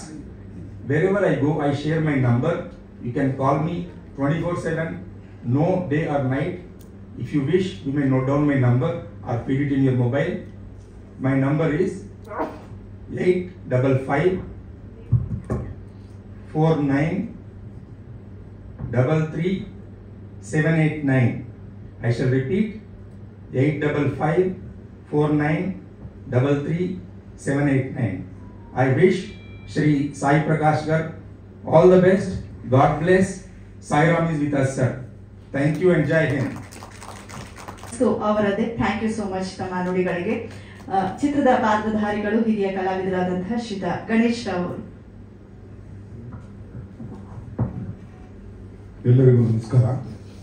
ವೇದಿಕೆ ಮೇಲೆ ಉಪಸ್ಥಿತರಿರುವ century ನಿರ್ದೇಶಕರಾದ ಶ್ರೀ ಸಾಯಿ ಪ್ರಕಾಶ್ ಅವರೇ ಮತ್ತು ವೇದಿಕೆ ಮೇಲೆ ಆಸೀನರಾಗಿದ್ದ ಎಲ್ಲ ಹಿರಿಯ ಕಲಾವಿದರೇ, ಛಾಯಾಗ್ರಾಹಕರೇ ಮತ್ತು ನನ್ನ ಆತ್ಮೀಯ ಮಾಧ್ಯಮ ಮಿತ್ರರೇ, ಕೊರೋನಾ ಕಾಲದಲ್ಲಿ ನಮ್ಮ ರಾಜು ಅವರು, ಡಾಕ್ಟರ್ ರಾಜು ಅವರು, ನಾವು ಸುಮಾರು ಹೆಲ್ತ್ ಕ್ಯಾಂಪ್ಗಳೆಲ್ಲ ಭಾಗಿಯಾಗ್ತೀವಿ ಲಯನ್ಸ್ ಕ್ಲಬ್ಬಿಂದ. ಹಾಗೆ ರಾಜು ಅವರು ಕೂಡ ನಮ್ಮ ಡೊಂಬರ ಕೃಷ್ಣ ಅವರ ಕಡೆಯಿಂದ ಹಲವಾರು ಕಲಾವಿದರಿಗೆ ಸಹಾಯ ಮಾಡೋದಕ್ಕೆ ನಾನು ಸಾಕ್ಷಿಯಾಗಿದ್ದೇನೆ. ಬರೀ ಕೊರೋನಾ ಕಾಲದಲ್ಲ, ಕೊರೋನಾ ಆದ್ಮೇಲೂ ನಾನು ನಿಮ್ಮ ಜೊತೆ ಇರ್ತೀನಿ ಅಂತ ಚಿತ್ರರಂಗದ ಜೊತೆ ಬಂದಿರೋದಕ್ಕೆ ರಾಜು ಅವರಿಗೆ ಅಭಿನಂದನೆಗಳನ್ನು ಸಲ್ಲಿಸ್ತೇನೆ. ಹಾಗೆ ಈಗಿನ ಕಾಲದಲ್ಲಿ ನಿಮಗೆಲ್ಲ ಗೊತ್ತೇ ಇದೆ, ಒಂದು ಪಿಕ್ಚರ್ 2 ಪಿಕ್ಚರ್ ಮಾಡಿ ಅದು ಸಕ್ಸಸ್ ಆಗುತ್ತೋ ಬಿಡುತ್ತೋ, ರಿಲೀಸ್ ಆಗುತ್ತೋ ಬಿಡುತ್ತೋ, ಆ ಡೈರೆಕ್ಟರ್ಗೆ ನೆಲದ ಮೇಲೆ ಕಾಲು ನಿಲ್ಲಲ್ಲ, ತಲೆ ಮೇಲೆಲ್ಲ ಓಡಾಡ್ತಾ ಇರ್ತದೆ. ಆದರೆ 105 ಸಿನಿಮಾಗಳನ್ನು ಮಾಡಿ ಎಷ್ಟು ಹಂಬಲ್ ಆಗಿ ಅವರು ಇದು ನನ್ನ ಮೊದಲನೇ ಚಿತ್ರ ಏನೋ ಅನ್ನೋ ಥರ ರಿಕ್ವೆಸ್ಟ್ ಮಾಡ್ತಾರೆ. ಅದು ನೋಡಿದ್ರೆ ನಿಜಕ್ಕೂ ಒಂಥರ ಸಂತೋಷ ಆಗುತ್ತೆ, ಒಂಥರ ಬೇಸರನೂ ಆಗುತ್ತೆ. ಇವತ್ತು ಚಿತ್ರ ಮಾಡೋದು ಅಷ್ಟು ಸುಲಭ ಅಲ್ಲ. ಅವರು 105 ಚಿತ್ರಗಳನ್ನು ಕರ್ನಾಟಕದಲ್ಲಿ ಮೊಟ್ಟ ಮೊದಲ ಬಾರಿ ಮಾಡಿರೋ ಯಾರು ಇದ್ದರೆ ನಮ್ಮ ಸಾಯಿ ಪ್ರಕಾಶ್ ಒಬ್ಬರೇ ಅಂತ ಹೇಳೋದಕ್ಕೆ ಹೆಮ್ಮೆಯಿಂದ ನಾವು ಇದೇ ಕೂತ್ಕೊಂಡು ಹೇಳ್ಬೋದು. ಇವತ್ತು ಮಾಧ್ಯಮ ಮಿತ್ರರಲ್ಲಿ ಒಂದು ಕೈ ಮುಗಿದು ಕೇಳ್ಕೊಳ್ಳೋದೇನೆಂದರೆ, ಸರ್ಕಾರ ಈ ಒಂದು ಆತ್ಮಹತ್ಯೆನ ತಡೆಗಟ್ಟೋದಕ್ಕೆ ಅದರ ಬಜೆಟಲ್ಲೇ ಕೋಟ್ಯಾಂತರ ರೂಪಾಯಿ ಹಣವನ್ನು ಮೀಸಲಾಗಿಟ್ಟಿರ್ತಾರೆ. ತಾವು ಈ ಚಿತ್ರದ ಬಗ್ಗೆ ಬರೆಯುವ ರಿವ್ಯೂ ಇರ್ಬೋದು, ಚಿತ್ರದ ಬಗ್ಗೆ ಕೊಡುವಂತ ಕಾಮೆಂಟ್ಸ್ ಇರ್ಬೋದು, ಸರ್ಕಾರವೇ ಮುಂದೆ ಬಂದು ಈ ಚಿತ್ರಕ್ಕೆ ಪ್ರೋತ್ಸಾಹ ಕೊಡೋ ನಿಟ್ಟಿನಲ್ಲಿ ತಮ್ಮ ಬೆಳವಣಿಗೆ ಇದ್ರೆ ಅದು ಬಹಳ ಚಿತ್ರರಂಗಕ್ಕೆ ಅನುಕೂಲ ಆಗುತ್ತೆ ಅಂತ ನಾನು ಭಾವಿಸ್ತೀನಿ. ಯಾಕಂದ್ರೆ ಇದರಲ್ಲಿ ಈ ಸಿನಿಮಾದಲ್ಲಿ ಆತ್ಮಹತ್ಯೆಯ 99% ಹತ್ತಿರಕ್ಕೆ ಹೋದ್ರೂ ಕೂಡ ಯಾವುದೇ ರೀತಿ ಅನಾಹುತ ಆಗದ ತರ ಚಿತ್ರವನ್ನ ಕಟ್ಟಿಕೊಟ್ಟಿದ್ದಾರೆ ಸಾಯಿ ಪ್ರಕಾಶ್ ಅವರು. ಬಹುಶಃ ಅವರು ಬೇರೆಯವ್ರ ಹತ್ರ ಹೋಗಿದ್ರೆ ಈ ಸಿನಿಮಾ ಅದು ಏನಾಗ್ತಾ ಇತ್ತು ಗೊತ್ತಿಲ್ಲ, ಆತ್ಮಹತ್ಯೆಗಳ ಸರಣಿ ಜಾಸ್ತಿ ಮುಂದುವರಿತಾ ಇತ್ತು ಅಂತ ನಾನು ಭಾವಿಸ್ತೇನೆ. ಆದ್ರೆ ಇಲ್ಲಿ ಬರೀ ಒಂದೊಂದು ಕ್ಯಾರೆಕ್ಟರ್ ಕೂಡ, ಎಕ್ಸಾಂಪಲ್ಗೆ ನಮ್ಮ ಮುರಳಿ ಅವರ ಕ್ಯಾರೆಕ್ಟರ್, ಆ ಕ್ಯಾರೆಕ್ಟರ್ ಬಂದು ನಮ್ಮ ಕಾಫಿ ಡೇ ಸಿದ್ಧಾರ್ಥ ಅವರನ್ನ ನೆನಪಿಸುತ್ತೆ. ಮತ್ತೆ ನಮ್ಮ ತನುಜಾ ಅವ್ರ ಕ್ಯಾರೆಕ್ಟರ್ ಈ ಗ್ರೀಡಿ ವುಮನ್, ತನ್ನ ಮಗು 99% ತಗೋಬೇಕು, 95% ತಗೋಬೇಕು, ಎಷ್ಟು ಒತ್ತಡ ಹಾಕ್ತಾರೆ ಮಗು ಮೇಲೆ ಅನ್ನೋದನ್ನ ಅಲ್ಲಿ ಪ್ರತಿನಿಧಿಸ್ತಾರೆ. ಅದೇ ಪ್ರತಿಯೊಂದು ಕ್ಯಾರೆಕ್ಟರ್ ಕೂಡ ಅಷ್ಟು ಅದ್ಭುತವಾಗಿ ಕಟ್ಟಿಕೊಟ್ಟಿದ್ದಾರೆ. ಅವ್ರಿಗೆ ಈ ಒಂದು ಆತ್ಮಹತ್ಯೆ ತಡೆ ಸೆಪ್ಟೆಂಬರ್ 10ನೇ ತಾರೀಕು ಈ ಸಿನಿಮಾ ನಿಮ್ಮೆಲ್ಲರ ಸಹಕಾರ ಪ್ರೋತ್ಸಾಹದಿಂದ ಯಶಸ್ವಿಯಾಗಲಿ ಅಂತ ಹಾರೈಸ್ತೀನಿ. ಇಡೀ ತಂಡಕ್ಕೆ ಇದರ ಶುಭಾಶಯಗಳನ್ನು ತಿಳಿಸ್ತಾ ಮತ್ತೊಮ್ಮೆ ಮಾಧ್ಯಮ ಮಿತ್ರರಲ್ಲಿ ದಯವಿಟ್ಟು ತಮ್ಮ ಪ್ರೋತ್ಸಾಹ ಈ ಸಿನಿಮಾಕ್ಕೆ ಬಹಳ ಬೇಕು. ಯಾಕಂದ್ರೆ ಆತ್ಮಹತ್ಯೆ ಅನ್ನೋದು ಒಂದು ಸಾಮಾಜಿಕ ಪಿಡುಗು, ಆ ಪಿಡುಗನ್ನ ನಿವಾರಿಸೋದಕ್ಕೆ ನಿಮ್ಮ ಪಾತ್ರವು ಬಹಳ ಸಹಕಾರಿಯಾಗಲಿದೆ ಅಂತ ಭಾವಿಸ್ತಾ ಮತ್ತೊಮ್ಮೆ ಸೆಪ್ಟೆಂಬರ್ 10 ಚಿತ್ರತಂಡಕ್ಕೆ ಶುಭಾಶಯಗಳನ್ನು ಕೋರ್ತಾ ಮಾತನ್ನ ಮುಗಿಸ್ತೀನಿ. ಜೈ ಹಿಂದ್, ಜೈ ಕರ್ನಾಟಕ, ಜೈ ಭೀಮ್. ಸಮಾಜಕ್ಕೆ ಒಳ್ಳೇದಾಗೋದಾದ್ರೆ ಯಾರಾದ್ರೂ ಪ್ರಾಣ ಉಳಿಸ್ಬೇಕು ಅಂತಿದ್ರೆ ವೈದ್ಯರಾಗಿ ನಾವು ಯಾವತ್ತೂ ಅಷ್ಟೇ ಜೀವನದಲ್ಲಿ ಅಳ್ಕಬೇಕಾಗಿಲ್ಲ, ಅಂಜದ್ ಬೇಕಾಗಿಲ್ಲ. ಲಕ್ಷಾಂತರ ಜೀವಗಳಲ್ಲಿ ಮನುಷ್ಯನ ಜೀವನ ಒಂದು ಬಹಳ ಜೀವನ, ಅದು ಶ್ರೇಷ್ಠವಾದ ಜೀವನ ಅಂತ ನಮ್ಮ ಪುರದಸ ಹೇಳ್ಬಿಡ್ತಾರೆ. ಇಂತಹ ಒಂದು ಕಥೆ ಇಟ್ಕೊಂಡಾಗಲಿ ಅಥವಾ ಮುಂದೆ ಸಾಯಿ ಪ್ರಕಾಶ್ ಅವರು ಒಂದು ಒಳ್ಳೆಯ ಚಿತ್ರಗಳನ್ನ ಮಾಡ್ತಿದ್ದಾರೆ. ಅಂದ್ರೆ ಸಮಾಜಕ್ಕೊಂದು ಮೆಸೇಜ್ ಹೋಗ್ಬೇಕು, ಅದರಿಂದ ಯಾರೋ ಒಬ್ರು ಒಳ್ಳೇದಾಗಬೇಕು. ಇದರಲ್ಲಿ ಹಣ ಮಾಡಬೇಕು ಅಂತ ಒಂದು ಉದ್ದೇಶ ಖಂಡಿತ ಇಲ್ಲ, ಯಾಕಂದ್ರೆ ಅದ್ರ ಬಗ್ಗೆ ಯೋಚನೆ ಮಾಡಕ್ ಹೋಗ್ತಾ ಇಲ್ಲ. ಯಾಕಂದ್ರೆ ನಾವು ಇವತ್ತೇನು ಜೀವನದಲ್ಲಿ ಮುಂದೆ ಬಂದಿದ್ದೀವಿ ಅಂದ್ರೆ ಅವತ್ತು ನೋಡ್ಬೇಕಾದ್ರೆ ಅನೇಕ ಜನ ಕಷ್ಟಗಳನ್ನ ನಾನು ಕಣ್ಣಾರೆ ನೋಡಿದ್ದೀನಿ. ಯಾಕಂದ್ರೆ ಕಳೆದ 40 ವರ್ಷಗಳಿಂದ ನಾನು ವಿಜಯನಗರದಲ್ಲಿ ಹಾಸ್ಪಿಟಲ್ ಮಾಡಿದೆ, ಅಲ್ಲಿ ಅನೇಕ ಪೇಷಂಟ್ ನೋಡಿದೆ. ಎಸ್ಪೆಷಲಿ ತುಂಬಾ ಬಡ ಸ್ಥಿತಿಯಲ್ಲಿ ಕಷ್ಟದಲ್ಲಿ ತುಂಬಾ ಜನ ಯಾಕಪ್ಪ ಬೇಕು ಅನ್ನೋ ರೀತಿಯಲ್ಲಿ ಯೋಚನೆ ಮಾಡ್ತಾರೆ. ಅಂದ್ರೆ ಜೀವನದಲ್ಲಿ ಖುಷಿ ಕೊಡೋದು ಇರಬೇಕು. ಸಾಯಿಪತಿ ಅದೇ ಹೇಳಿದೆ, ಬರೀ ದುಃಖನೇ ತೋರಿಸ್ಕೊಡಿ ಸರ್, ಸ್ವಲ್ಪ ಖುಷಿ ಕೊಡಿ ಅಂತ. ಯಾಕಂದ್ರೆ ಜೀವನದಲ್ಲಿ ನಮಗೊಂದು ಖುಷಿ ಇದ್ರೆ ಜೀವನ, ಹುಮ್ಮಸ್ಸು ಇರ್ಬೇಕಾದ್ರೆ, ಒಂದು ಉತ್ಸಾಹ ಇರ್ಬೇಕಾದ್ರೆ, ಒಂದು ಚೈತನ್ಯ ಬರಬೇಕಾದ್ರೆ ನಮಗೊಂದು ಕನಸಬೇಕು. ಆ ಕನಸ ಸಾಕಾರ ಮಾಡ್ಬೇಕಾದ್ರೆ ಒಂದು ಕತೆ ಬೇಕು. ಆ ಕತೆ ಈಗ ನಾವು ಬರೀ ಪೇಜರ್ ಕಾದಂಬರಿ ಓದೋದ್ರಿಂದ ಆಗಲಿ, ಮೊಬೈಲ್ ಓದೋದ್ರಿಂದ ಆಗಲಿ ಆಗಲ್ಲ. ಆದರೆ ಅದು ಜೀವನ ತಲುಪಬೇಕಾದ್ರೆ ನೇರವಾದ ಒಂದು ಒಳ್ಳೆ ಮಾಧ್ಯಮ ಅಂದರೆ ಅದು ಚಿತ್ರ ಮಾಧ್ಯಮ.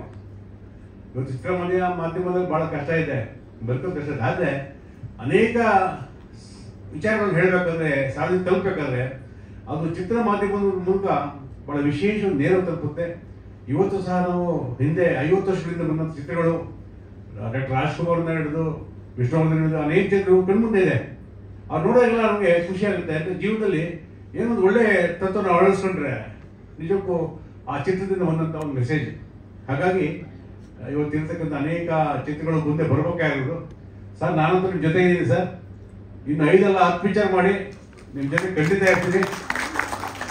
ನಾನು ಹೇಳ್ತೇನೆ ಖಂಡಿತ ನಿಮ್ಮ ಜೊತೆ ಇರ್ತೀನಿ. ಅಂದರೆ ಉತ್ಸಾಹದಿಂದ ಒಂದು ಮಾಡೋಣ, ಅಂದರೆ ಒಂದು ಮೆಸೇಜ್ ಕೊಡೋಂಥ ಚಿತ್ರಗಳು ಮಾಡೋಣ. ಏಕೆಂದರೆ ಇದರಿಂದ ಒಂದು ಮೆಸೇಜ್ ಹೋಗ್ಬಿಟ್ಟು ಒಂದು ಅದು ಹೇಳಿದೆ, ಈ ಚಿತ್ರದಿಂದ ಹಣ ಬರ್ತದೆ ಬೇಡ 100 ಜನ ನೋಡಲಿ, 50 ಜನ ನೋಡಲಿ ಅಥವಾ 1000 ಜನ ನೋಡಲಿ, ಅದರಲ್ಲಿ 20 ಜೀವ ಅಥವಾ 25 ಜೀವ ಉಳ್ಕೊಂಡ್ರೆ ಅದೇ ದೊಡ್ಡ ಭಾಗ್ಯ, ಅದೇ ಪುಣ್ಯದ ಕೆಲಸ. ಆ ಪುಣ್ಯ ಕೆಲಸ ನಮಗೆ ದಯವಿಟ್ಟು ಕೊಡ್ತಾ ಇದ್ದೀನಿ.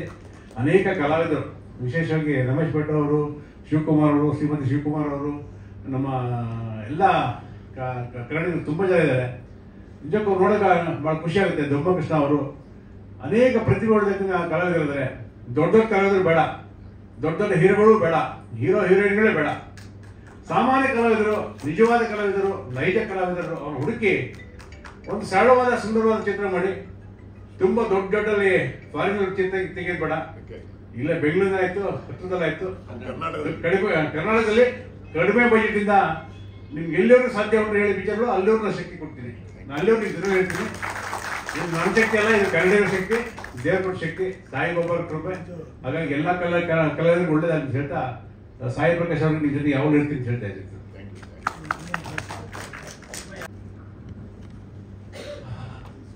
ಮಿತ್ರರೇ, ನನಗೊಂದು 45 ಡೇಸ್ ಅವಕಾಶ ಕೊಡು. ಯಾಕಂದರೆ ಇವತ್ತು 4 ವರ್ಷ ಆದಮೇಲೆ ಇವತ್ತು ಫಸ್ಟ್ ಪ್ರೆಸ್ ಮೀಟ್ ಮಾಡಿದ್ದೀನಿ. ನಾನು ಬೆಂಗಳೂರಿನಲ್ಲಿ ಪ್ರಾರಂಭ ಮಾಡಿ ಒಂದು round total entire Karnataka press meet ಮಾಡ್ಕೊಂಡು ಬಂದು ಫೈನಲ್ ಪುನಃ ನಿಮ್ಮ ಎದುರುಗಡೆ ಪ್ರೆಸ್ ಮೀಟ್ ಮಾಡಿ ಜುಲೈ 2ನೇ ವಾರ ಮಾಡಿದ್ರೆ ಚೆನ್ನಾಗಿರುತ್ತೆ. ಮಳೆಯನ್ನು ಕಡಿಮೆ ಆಗ್ಬೋದು ಅಂತ ಅಂದ್ಕೊಂಡಿದ್ದೀನಿ. ಜುಲೈ 2nd ವೀಕ್ ಚಿತ್ರ ಬಿಡುಗಡೆಗೆ ಏರ್ಪಾಡು ಮಾಡ್ಕೊಂಡಿದ್ದೀನಿ. ಆಯಿತು, ಸೆನ್ಸಾರ್ ಆಯಿತು, everything ready. Because of corona we have stopped everything. ಆಮೇಲೆ ಏನಿದಲ್ಲ, ಸ್ವಲ್ಪ ಶಕ್ತಿನೂ ಬೂಸ್ಟ್ ಕಡಿಮೆ ಇತ್ತು. ಬ್ರದರ್ ಡಾಕ್ಟರ್ ರಾಜು ಅವರು ಬೂಸ್ಟ್ ಕೊಟ್ಟಿದ್ದಾರೆ. ಇನ್ನೂ ಇದ್ದಾರೆ, ನನ್ನ ಇಷ್ಟಪಡೋರು ಇದ್ದಾರೆ. ನಾನು ಇರಲೇಬೇಕು, ಸಿನಿಮಾನಲ್ಲಿ ಇರಲೇಬೇಕು ಅನ್ನೋ ಸ್ನೇಹಿತರಿದ್ದಾರೆ, ಬಂಧುಗಳಿದ್ದಾರೆ, ಅವರೆಲ್ಲ ಇದ್ದಾರೆ. ಬಟ್ ರಾಜು ಅವ್ರು ಹೇಳ್ತಾರ ಓವರಾಗೇನು ನಾವು ಖರ್ಚು ಮಾಡೋಂಗಿಲ್ಲ. ಬಟ್ ಅದ್ಭುತವಾದಂಥ ಶಕ್ತಿ ಸಿನಿಮಾನಲ್ಲಿದೆ. ಅವರು ಆಸೆ ಪಡೋದಂದ್ರೆ ರಾಜು ಅವರು ಒಬ್ಬರಾದರೂ ಸಿನಿಮಾ ನೋಡಿ ಅವ್ರ ಆತ್ಮಹತ್ಯೆ ಮಾಡಿಕೊಳ್ಳದೆ ಬದುಕಿದ್ರೆ ನಾವು ಸಿನಿಮಾ ಮಾಡೋಕ್ಕೆ ಅನುಕೂಲ ಆಗುತ್ತೆ, ಪ್ರಯೋಜನ ಆಗುತ್ತೆ ಅಂತ ಹೇಳಿದ್ದಾರೆ. ಅದೇ ರೀತಿ ನಾನು ಆಸೆ ಪಟ್ಟಿದ್ದೇನೆ. ನಾನು ಡಾಕ್ಟರ್ ಕ್ಯಾಪ್ಟನ್ ಅವ್ರು ಹೇಳುವಾಗ ನಾನು ಏನು ಬೇರೆ ಏನು ಮಾತಾಡಲಿಲ್ಲ. ಅವರೊಂದು ಸ್ಕ್ರಿಪ್ಟ್ ಎಲ್ಲ ಒಂದು ಇನ್ಸಿಡೆಂಟ್ ಎಲ್ಲ ಜೋಡಿಸ್ಕೊಂಡು ಬಂದು ಒಂದು ಬುಕ್ ನನಗೆ ಕೊಟ್ಟಿದ್ದಾರೆ. ತುಂಬ ಖುಷಿ ಆಯಿತು, ನನಗೆ ತುಂಬ ಖುಷಿ ಆಯಿತು. ಸಮಾಜಕ್ಕೆ ಅಂದರೆ ಈ ಹೊಸದಾಗಿ ಇವಾಗ ನಾನು ಮಾಡ್ತಾ ಇದ್ದೆಲ್ಲ ನಿಮಗೆ ಗೊತ್ತು, ಗೃಹ ಪ್ರವೇಶದಲ್ಲಿ ಮಾಲಶ್ರೀ ಅತ್ಯಾಚಾರ ಗುರಿ ಆಗ್ತಾಳೆ. ಅವಳು ಬದುಕಬೇಕಾ ಸಾಯಬೇಕಾದ ಪರಿಸ್ಥಿತಿ ಬರ್ತದೆ. ಕಾನೂನು ಪರವಾಗಿ ಹೋರಾಟ ಮಾಡಿ ಅವಳು ಹೀರೋನ್ ಮದುವೆಯಾಗಿ ಹೀರೋನ ಮಾಡ್ಕೊಂಡಿದ್ದೀವಿ. ಕಿತ್ತೂರು ನುಡಿಯಲ್ಲಿ ಮದುವೆ ಆದ್ಮೇಲೆ ಮಾಲಶ್ರೀ ಅತ್ಯಾಚಾರ ಗುರಿ ಆಗ್ತಾಳೆ. ಅವ್ರು ಬದುಕಬೇಕಾ ಸಾಯಬೇಕನ್ನೋ ಪರಿಸ್ಥಿತಿ ಹೀರೋವನ್ನು ಬದುಕಿಸ್ತಾರೆ. ಸ್ವನ ಸಂಸಾರದಲ್ಲಿ ಮದುವೆ ಆದಮೇಲೆ ಹೆಂಡತಿని ಓದಿಸ್ತಾರೆ. ವಿವಾಹ ವಿಚ್ಛೇದನ ಬಗ್ಗೆ ತುಂಬ ವಿಶೇಷವಾಗಿ ಆ ಕಾಲದಲ್ಲಿ ಸಿನಿಮಾವನ್ನು ನಾನು ಮಾಡಿದ್ದೀನಿ.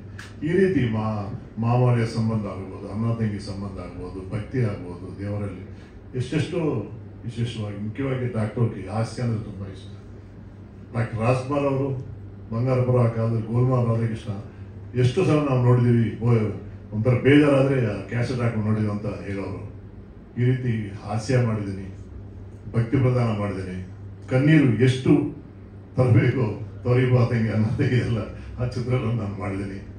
ಇದರಲ್ಲಿ ಕಣ್ಣೀರು ಬರುವಂಥದ್ದಿಲ್ಲ, ಹೃದಯಕ್ಕೆ ಮುಟ್ಟುವಂಥದ್ದು ಈ ಸೆಪ್ಟೆಂಬರ್ 10. ನಮ್ಮೆಲ್ಲರ ಆಸೆ ಅಷ್ಟೇ, ಕಲಾವಿದರ ಆಸೆ ಅಷ್ಟೇ, ನಾವು ಸಹಕಾರ ಕೊಡುವಂಥ ಶ್ರೇಯಭಿಲಾಷರ ಅಷ್ಟೇ. ಈ ಚಿತ್ರದಲ್ಲಿ ಎಲ್ಲರ ಮನಸ್ಸು ಮಾರಬೇಕು. ಆ ಸ್ಟೇಟಸ್ಗೆ ಯಾರು ಹೋಗ್ತಾರೋ ಅಲ್ಲಿಂದ ಆಚೆ ಬರಬೇಕು, ಬದುಕಬೇಕನ್ನೋದೇ ಈ ಚಿತ್ರದ ಪ್ರಯತ್ನ ಮಾಡಿದ್ವಿ. ಈ ಪ್ರಯತ್ನ ಸಕ್ಸಸ್ ಆಗಬೇಕು. ತಮ್ಮೆಲ್ಲರ ಸಹಕಾರದಿಂದ come back Sai Prakash with September 10 ನೀವು ನಮಗೆ ಸಪೋರ್ಟ್ ಕೊಡಬೇಕು. ಕೊಡಲಿಲ್ಲ ಅಂತ ಇಷ್ಟು ವರ್ಷ ಕೊಟ್ಟಿದ್ದೆ, ನೀವು ಸಾಕಿದ್ರೆ ನಮ್ಮನ್ನು ಇನ್ನೂ ಚೆನ್ನಾಗಿ ಬೆಳೆಸಬೇಕಂತ ಕೇಳ್ಕೊಂತ ಇದ್ದೀನಿ.